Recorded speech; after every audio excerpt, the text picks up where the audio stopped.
After decades of putting everyone else first, this is your time to shine. Welcome to the Sass and Soul podcast, where brilliant women just like you are finally putting themselves at the top of their to-do list. You are ready to reawaken your dormant dreams, take center stage, and unleash your full creative voice. I'm Cindy Kennedy, a seasoned life and leadership coach, global speaker, yogi, and the founder of the Center for Sass and Soul. I'm here to accompany you on your quest to live a wildly purposeful and pleasurable life. After all, success is personal. It's not about following a script, but answering the calling of your soul. So get ready to join me and my global friends as we explore how to reclaim our sass and lead from our soul.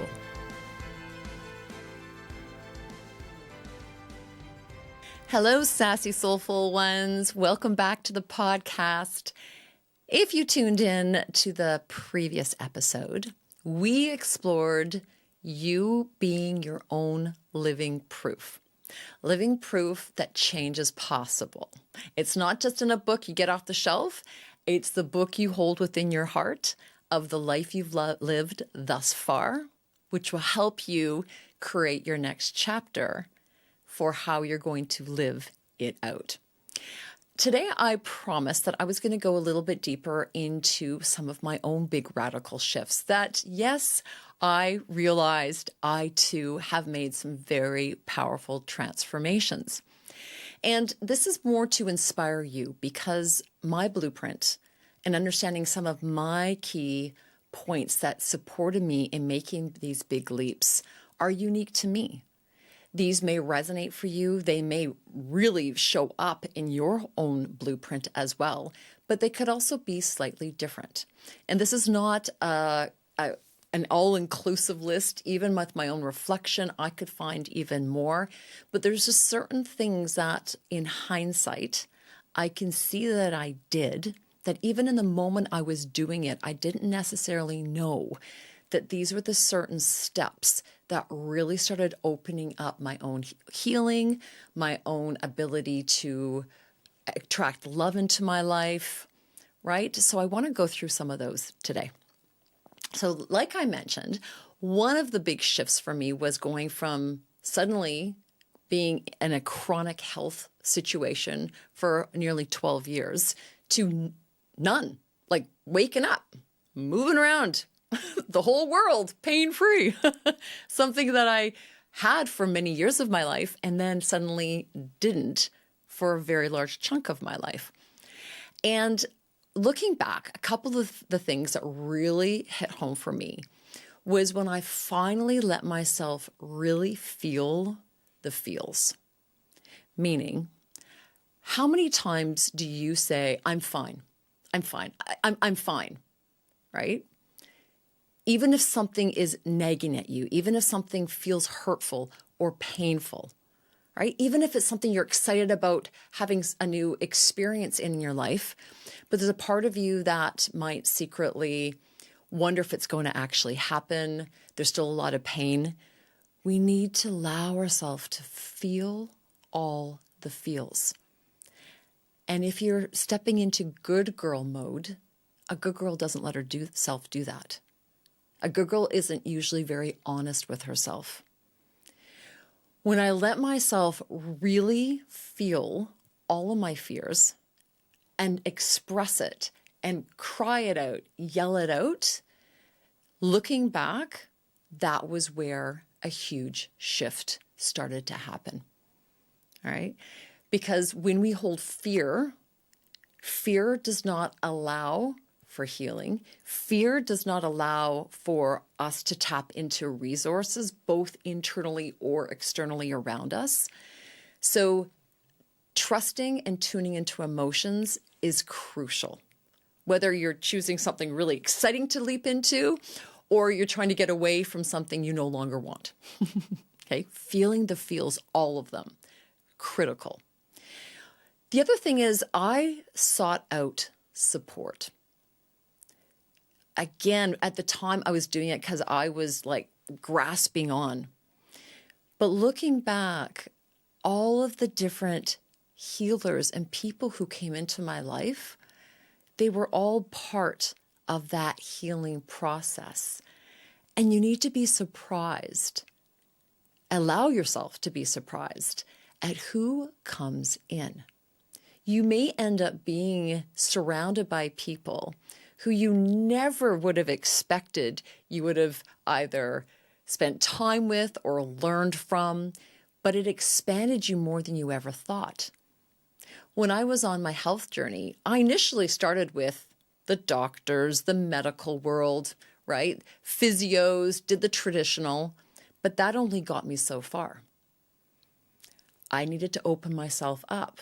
And suddenly I'm in a very new world, right? Of having leeches on my body, of having like being half robed and working on my myofascia release, right? From left side of the body to the right side of the body, top of the body to the lower body, right? I have tried so many things, getting into Reiki and craniosacral therapy, right? You name it.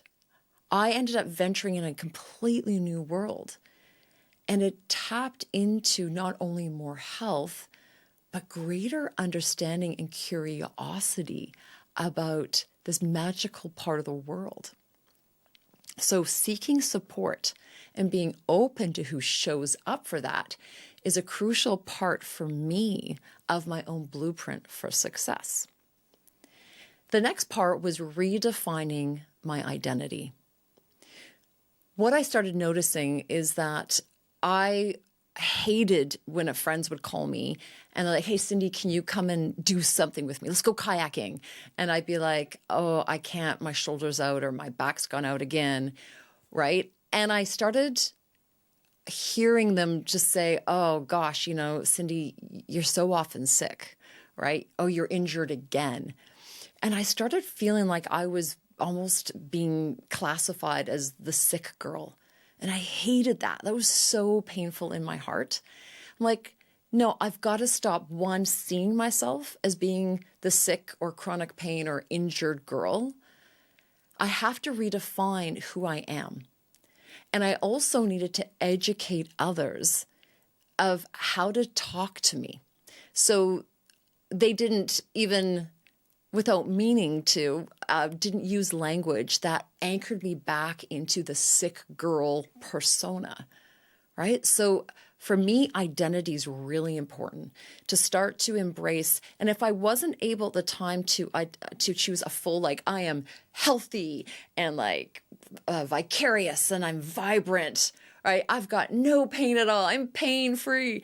If that was too much for me to access at that time, I noticed that I was just starting to go, okay, you know what? I am on this health path. So I started to make little identity shifts that, okay, I'm a little bit healthier than I was. And that allowed me to start stepping away from the sick girl identity, but also educating my friends at how much when they say certain words, it didn't help me.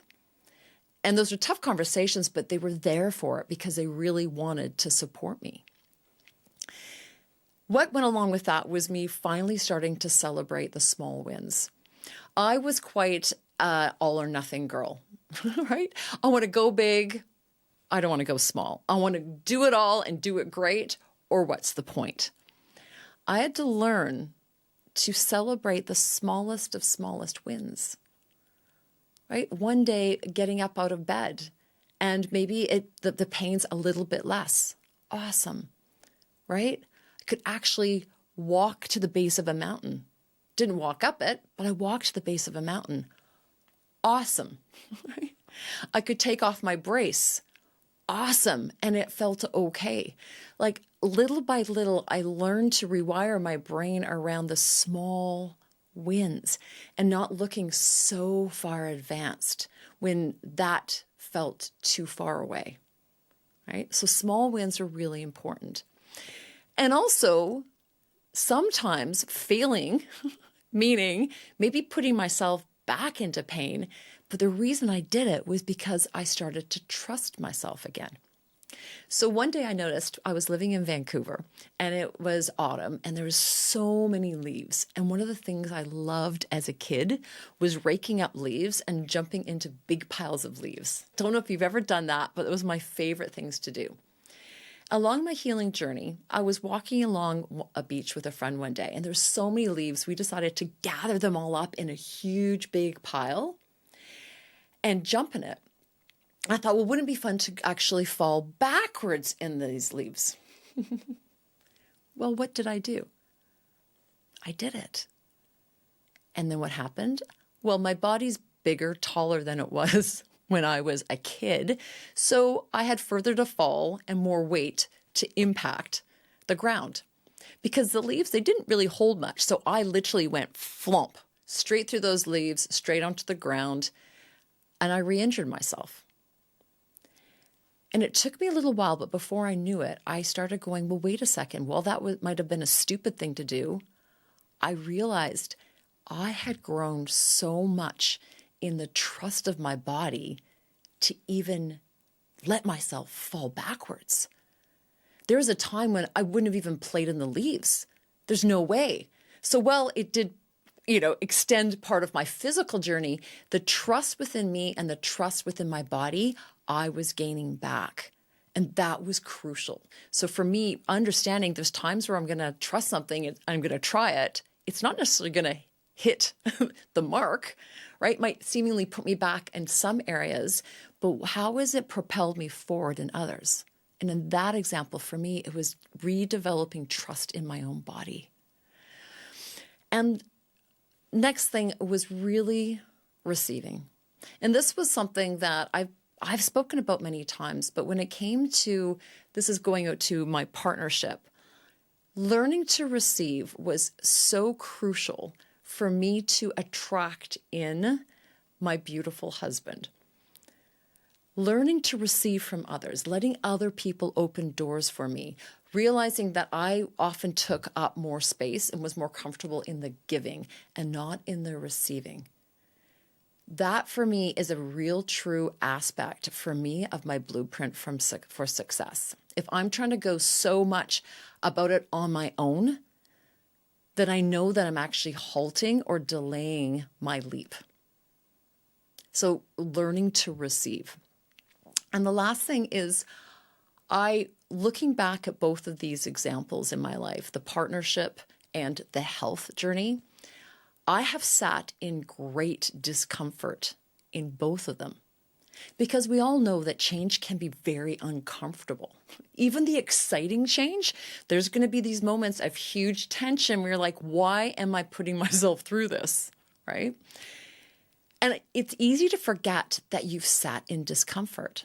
When I remember how uncomfortable it felt to let other people open doors for me, buy things for me, when I didn't want to feel that way at all, I can go, wow, like I can sit with discomfort because I've done it. I told you when I was doing myofascial release, I literally had to take off my top. I had to take off my bra. I had to spend an entire hour, my boobs hanging out, lying on the floor, doing these different myofascial releases with my upper body to heal my lower body to heal my upper body, and go and until I broke into a huge sweat. Talk about uncomfortable. I mean, I am bawling in front of this practitioner because that's what the Maya release was meant to do, to shift patternings. But I'm also half naked with my two boobs hanging to both sides. All right? I've done discomfort. And I can look at some of my own key parts of my own blueprint and go, damn, Cindy, this is what you need to do. Feel the feels, the excitement and the fear of this new leap. Feel it. That's your access point. Seek support.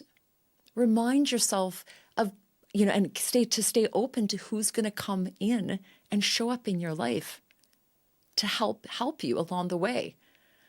Keep redefining your own identity as the person who's on the other side of it. And if that feels too big, just identify as just your one little step closer. Celebrate those small wins all the time. Let yourself receive, Cindy. Let yourself receive. And yes, you can do hard things because you have sat in discomfort and you've been through it. See, me even saying this right now to all of you, I'm like, dang, I'm really good at change. Bring it on. This is happening. And I want you to feel this way for yourself. So once again, I'm going to ask you, don't rush off from this podcast, right? This is meant for you to reflect. That's how we come back to our souls. That's where your wisdom is. And that's what leads you forward to take big leaps into your next sassy adventure and life. As always, it is such an honor and pleasure to be with you.